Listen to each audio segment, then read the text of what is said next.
你知道漫威凭什么被称为细节怪吗？就单独拿黑豹来讲，里面就有18个特别容易被忽视的画面，也许大家之前错过了，但没有关系，今天我将会把它们一一列出，等你看完后才能真正明白什么是细节怪。第一，注意看这艘飞船，你可以清楚地发现飞船底部的样式竟然和黑豹的头盔如此相似，而且运输震惊的飞船也非常像艾利克最初戴的面具，这个细节进一步说明了黑豹对于瓦坎达的重要性。第二，国王特查卡会要求他的臣民鞠躬，但我们了解到特查拉将成为一个与他父亲不同的国王，因此在复联3中，当布鲁斯班纳试图向国王鞠躬时，他说我们不用这样做。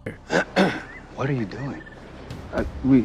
We don't do that. 第三，当克劳拒绝去瓦坎达时，艾利克选择了背叛他，于是两人在废弃场发生了一场枪战。但如果用慢镜头看的话，你会发现克劳实际上赢得了枪战，因为他射中了艾利克胸部的正中心，但艾利克穿着防弹背心，所以身体几乎没受什么影响。如果没有防弹背心，电影或许在这儿就结束了。第四，在赢得与姆巴库的仪式战斗后，我们看到了特查拉第一次服用新型草，紧接着他在梦中见到了父亲，但要注意到特查拉是从坟墓中醒来，等到第二次服用后，他没有从任何坟墓出来，这意味着特查拉第一次不知道父亲的真相，而第二次却有准备，因此他不再处于黑暗之中，所以周围的环境也很明亮。第五，电影中的事件是从1992年开始，我们第一次看到国王来到弟弟家里，随后他激活一个珠子手镯，投射出了克劳的全息图像。瓦坎达在1992年就有这种技术，但在今天全息投影已经被纳米所取代，这也表明近年来瓦坎达技术的进步。第六，在特查拉与艾利克的最后一场对决中，其中有1秒他们同时给对方一记重拳，这也引起了巨大的连锁反应。但如果放慢速度，你会看到特查拉的光环是紫色，因为他衣服上的纳米就是这个颜色，而艾利克是黄色，所以即使他们通过服装引起爆炸，也代表了不同的身份。原来在电影黑豹中还有这么多你没发现的小细节。第七，当特查拉和纳基亚还有将军前往韩国去找克劳时，注意他们的穿着分别是红色、黑色和绿色，如果把所有的颜色放在一起，它就会变成大部分非洲地区国旗的经典配色，这很明显是服装部门故意的。第八，当准备逮捕克劳时，不料被他及时逃脱，随后还朝纳基亚驾驶的车开枪。现在注意听，这个枪声和复联片头的主题曲节奏基本相同。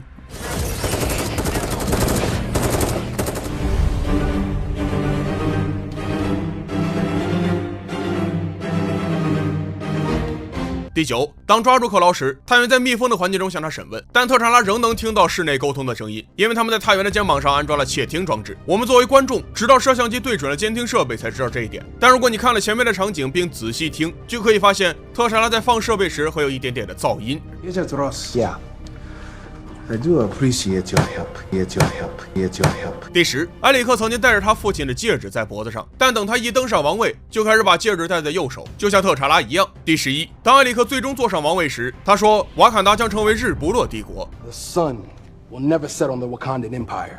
但在电影快结束时，特查拉把埃里克带到山顶看日落，这表明他的统治结束了。第12，在这个场景中，苏瑞给特查拉来了一个国际友好手势，其实他母亲并没看到，但却立马叫停了苏瑞。如果把镜头放慢并放大，你就会发现特查拉在看到苏瑞向他竖中指后很震惊，从而母亲也能发现脸上惊讶的表情，因此就猜到了苏瑞一定做了冒犯的事儿。你注意到了黑豹中的隐藏小细节吗？第13，当苏瑞展示自己做的新套装时，他向特查拉踢一脚，随后一些发光的图形和文字出现在躯干上。如果你翻译这段文字的一部分，它实际上的意思是我爱你，妈妈。当然，这是由漫威官方提供的翻译指南，并不是所谓的胡编乱造。而且苏瑞制作的无声鞋上也有相同的文字，通过翻译就是继承人特查拉。第14，新型草可以让任何人变成黑豹的体质，而且治愈能力也极强。如果放慢播放速度，你会清楚的看到草药在瞬间治愈了特查拉的胸部伤口。当然，埃里克也是如此，在仪式战斗中，他右脸有一个巨大的伤口，但通过新型草，伤口立马就完全消失了。第15，当准备把震惊武器发放到其他国家之前，埃里克说他们的武器是无法被金属探测器检测到的。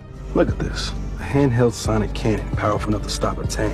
Traceable by metal detectors. 当特查拉一行人通过基础探测器时，确实能看到没有被激活。第16，当埃里克回到童年时，他翻开了父亲的笔记本，我们可以看到一个手画的简单地图，但请注意看下方的坐标，这实际上是非洲卢旺达的位置，是不是听起来和瓦坎达很相似？说明在漫威宇宙该位置或许就是瓦坎达。第17，陨石在地球上留下的凹痕，其实可以在电影中看到，也就是最后一场战斗发生的地方。在这段介绍中，土著们把自己建在了凹痕内部。第18，克劳自认为是个音乐家，并试图把他的婚姻带送给罗斯。It's quite the entourage. You got a mixtape coming out? Oh, yeah. Actually, there is one. Yeah, I'll send you the SoundCloud link if you like. Please, don't make me listen to your music. 这是因为在原版漫画中，克劳是由纯声音组成的实体，并且还意外获得了操纵漫画中声音的能力。好了，以上就是黑豹中的细节，你对这些看法是否有什么疑问呢？如果有，请在评论区说出来，希望能收到你的意见。最后，感谢大家的观看，关注我，咱们下期见。